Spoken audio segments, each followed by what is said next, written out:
guys and gals, Never here from Drake Wayne Gaming. It's 17 minutes of the Gaming Dragon. Today I'm coming back at you with the Let's Play episode of Moonlight Castle. So yeah, before we jump into it, just want to let y'all know that our Patreon is now for as little as $5. Y'all can help support the channel, get some awesome rewards like permanent access to our community Discord server and full access to upcoming Not Safe for Work videos, as well as a mention in our new outro video, thanking all of our patrons. Anyway, y'all, let's go ahead and jump right back in. Give me an alarm saying you were up, and let's go. I have been watching Castlevania on Netflix lately. I cannot believe I have not watched that until now. It is incredible. Anyway, tell me what to do. Okay, so my mom usually taps them lightly on the edge of a surface, usually the sink, and I've seen her gradually increase the power if the shell doesn't break. It's better to be too weak rather than too strong. Clyde nodded and attempted to follow what I said. His face lit up as a crack appeared in the middle of the shell. Oh, look! I got it! What do I do now? Now push the middle of the crack with your finger. You want to grab the shell and divide it into two halves. Wow! His eyes were sparkling with curiosity and happiness as he followed exactly what I said. Liam labeled what just happened as beginner's luck, though it didn't really matter to me whether or not that was true. What was important was that Clyde got to discover that he might, at the very least, have some sort of potential in cooking. Well, at least he now knew how to crack an egg. Things went smoothly afterward, and as we kept going about our tasks, Clyde and I reminded Liam that we'd like to know more about him. You really want to know? Both of us nodded to Lynx. Our heads were moving excitedly in unison. It's boring, really. Nothing worthy of being remembered. Liam appeared ready to keep going on and on about why we shouldn't listen to him talk about himself, so I had to cut him off. Stop making excuses and just get on with it. If you find talking about yourself too broad and difficult, would you prefer it if we instead asked you some questions? I'm fine with either. Ultimately, it's up to you. Clyde pulled out a notebook and a pen, seemingly ready to take notes as if he was in a class, and kind of freaked out the spotted feline. You guys are putting me on the spot. I don't know. I can't think of anything. Let's start with your hobbies then. What do you like to do? Liam blinked at me. It seemed my question confused him. But you already know the answer to that. I gave him a nudge, trying to push away his shyness. It's a conversation starter. Just answer it anyway. Things will go from there. He took a bit of time as he tried to phrase his thoughts. Sometimes it looked like he was about to say something, but our eager eyes were probably slowing him down. I love to observe the reactions of and the strong feelings that people give off. Horror and supernatural stuff are the best ways to evoke such feelings, and nobody's reaction is ever the same. Our days are too boring, and that's why we need something to spice them up a little. It gives me life. With speed, the dragon wrote down a scribble of our conversation. That's interesting. You seek an emotional experience that you can't normally have. It seemed that the memo wasn't much appreciated, though, as Liam was yelling at the dragon immediately afterward. When you put it like that, it makes me sound like a depressed lynx. Apologies, that wasn't my intention. I was merely piecing together what I've collected thus far from my observation. As the dragon replied, he showed us a diagram that he'd made out of the situation. Liam gave it a quick look before pushing the notebook back at Clyde. And then, as the spotted feline continued speaking, he opened his arms and stretched them wide as if trying to mimic something. Most likely a creature, however, neither the dragon nor I could make out what it was. It's not the scaring that excites me, it's the scenes, the sounds, the music, the atmosphere, the stories. All those, when combined, provoke one's senses of dread, the worry about something that's coming, the uncertainty, the suspense, the feeling that it may or not happen. The heaviness in one's chest, the discomfort, the anxiety, the feeling that their guts are on fire, and then the closure, when it finally happens, and the horror that it brings.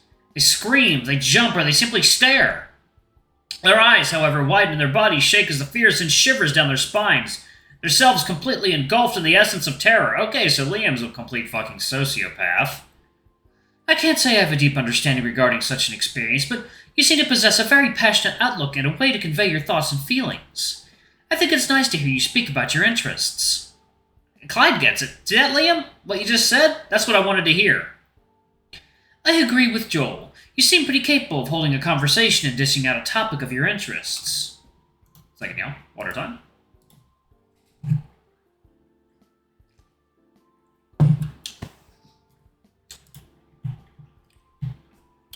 May I ask why you said earlier that it'd be boring? Often when I share my love for gruesome stuff, I either get called a weirdo or catch them talking behind my back. My family also never listens to me. All they care about is getting me to find a high-end paying job so they can eventually have me take care of them as they grow old. That's awful. I can see now why you'd hesitate to speak about yourself. I was about to give Liam a pat on the shoulder in an attempt to cheer him up, but I figured that he probably wouldn't appreciate physical contact, so I took a different approach. I don't know what's up with your family, but what they're doing is extremely toxic. You're not obligated to look after them. You're not their slave. Yeah, you're right. I've lost count of how many times we've argued and how many times I've gotten grounded all for the stupidest reasons until I was old enough to leave. To leave them and to live on my own were probably the best decisions I've ever made. So, things are better now? I guess. I have enough money to survive. It's all I need, honestly. The freedom is nice, but it can get lonely sometimes. Yeah, it's not something easy to deal with. Ah, that reminds me. You live on your own, too. You know exactly what the worst thing someone who lives alone has to do, don't you? Making food and planning for things for the day? We were immediately on the same page. Sharing the same struggles with one another was surely a nice way to make our bonds. Yep, annoying as fuck. Takeout is such a real godsend. Do you ever have any homemade food? Clyde chimed in with a positive energy, but Liam and I went quiet. Neither of us was going to break it to him. Does Russell's count? I put on a fake smile as Clyde was doing a facepalm. I'm afraid to inquire about the eating habits of you two now. I could sense the dragon's disapproval. Hey, I'm still too young to give a fuck about what I eat. Maybe remind me in 5 years or so. I make enough to afford ramen and sushi, so who cares, so long as the food's good. I admit that properly made ramen can be delicious, but that's not the issue. Nutrition and balanced diets are vital to your body. You can't just eat the same things every day. It's not that I don't want the variety or don't enjoy the warm food made by myself, it's just that there are too many things in the way. It's quite complicated. I know, right? I have to work, go to school, and manage my money. Having to think about all those things that I do daily already tires me. At the end of the day, there's neither time nor energy left in me. Exactly that. Living alone, cooking is just boring, as I'd just be making food just for myself. There's no one's company to go with it. Interesting. Okay, I think I understand the situation better now. There's a lot of useful information, and I shall make plans accordingly. What's that supposed to mean? I didn't like the sound of that either. Clyde was definitely scheming something. I think it's done. It appeared the dessert was finished for the most part. The main labor was done and the dragon was showing the result to us. Liam, however, seemed to be slightly irritated that Clyde didn't answer him even though he said earlier that he didn't care about people ignoring him. It goes in the fridge now. It should be ready tonight. A good thing I brought a portable refrigerator for the trip. It was truly a good investment. Hello, I asked a question here. I'm afraid I can't answer it, Liam. It's a surprise. There will be no spoilers. Don't worry, I'm sure it's nothing bad. Blake's always around to keep him in check anyway. Liam sighed, and I too was curious about what Clyde had in store for us. However, I didn't press it. Our work here was done, and it really was giving us a workout. I'm tired. We're done, right? Let's get out. I need to sit and drink, and a drink would be really great right now. We should clean up after ourselves first. Clyde was, once again, pulling Liam's arm. For the second time, the dragon stopped the lynx from sneaking away. Second now. Water time.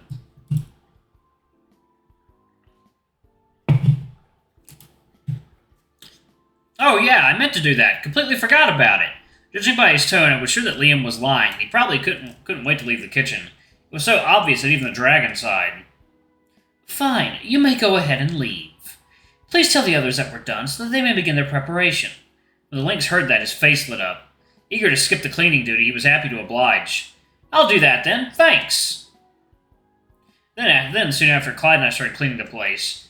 I put the dirty bowls into the sink as the dragon was wiping the tables, and while we were at it, Russell walked in. You didn't have to do that.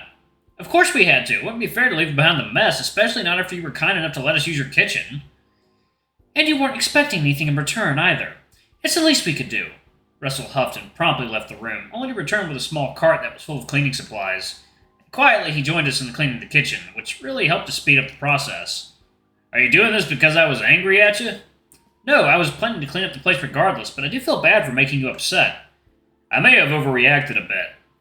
I could have said something before you started the explanation, and I could have been more patient. Despite what he said, I still felt things weren't quite evened out. I couldn't chuck away the feeling of wanting to do something to make it up to him. I suppose, but still, Clyde cut in as he took a clean dish I just finished washing and stacked it on the side. I'm glad you two talked it out. It was just a misunderstanding. We're all influenced by emotions. It happens sometimes. You may go now.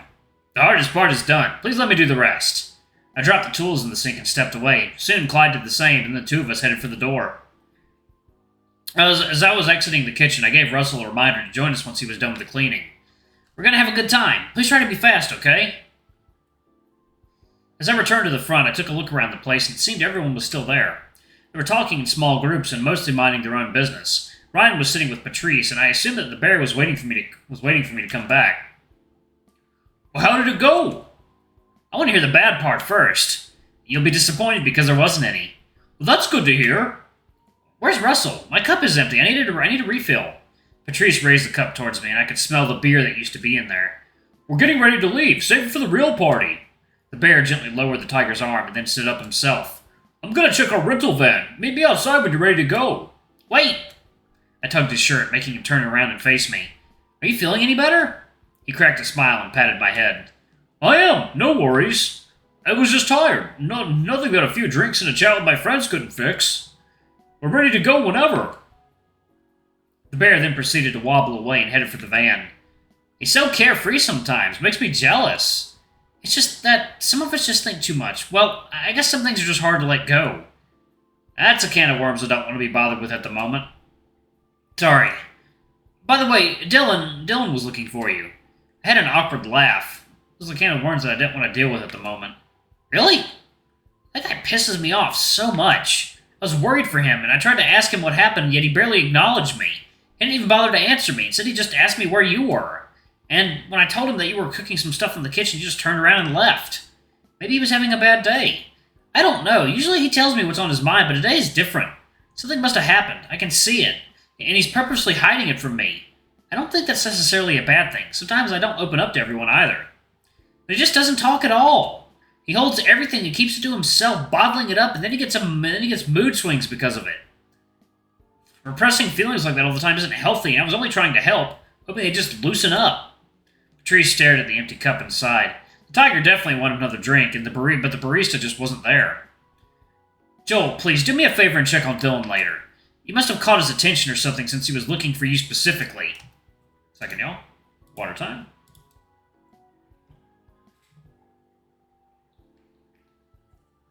Oh, God. That's so good. Maybe you can be the one to relieve his stress. Hearing that, I felt even more guilty. I was convinced that the reason Dylan was mad was me, and I didn't have the courage to mention that to Patrice. I'll try. Thanks. I owe you one. I really could do nothing but try, though. Blake approached us from behind. The wolf was checking on Patrice, who appeared to be almost melting on the counter. Are you ready to go? We're heading out. The tiger pushed himself up and yawned. He looked like someone was ready to sleep in the van. What about Clyde and Liam? Clyde is checking on Russell, and Liam is waiting outside. I'm not sure if Ryan is busy, but I'm going to need some help loading our stuff. As the wolf finished saying that, the three of us headed outside together. Coming out of the shop, I spotted Ryan and Dylan talking with each other. I didn't really hear their conversation, though, and there was a bike parked next to the reptile. You rode that here? Yes. Why? Didn't we agree on using the van? You're just going to leave your bike here? No, I'll ride it. Then, as the crocodile saw me, he looked directly into my eyes and pointed his finger at my face. And you're coming with me on the bike. What? I took a step back as I didn't expect to hear such a demand, especially when I thought that he was mad at me. Also, it seemed that what he'd said surprised everyone else, too. I saw Ryan give me a look as if waiting for an explanation. However, even without an answer from me, the bear soon realized from my freaked-out expression that I, too, had no idea what was going on. Dylan, all of us planned this so that we could bond with each other during the ride and become closer friends. If you don't join us in the van, then you'll miss out on it, and you'll also deny Joel the opportunity to better know the others. Hearing that, the reptile faced me again. Maybe he was trying to hear what I thought of what Ryan had said.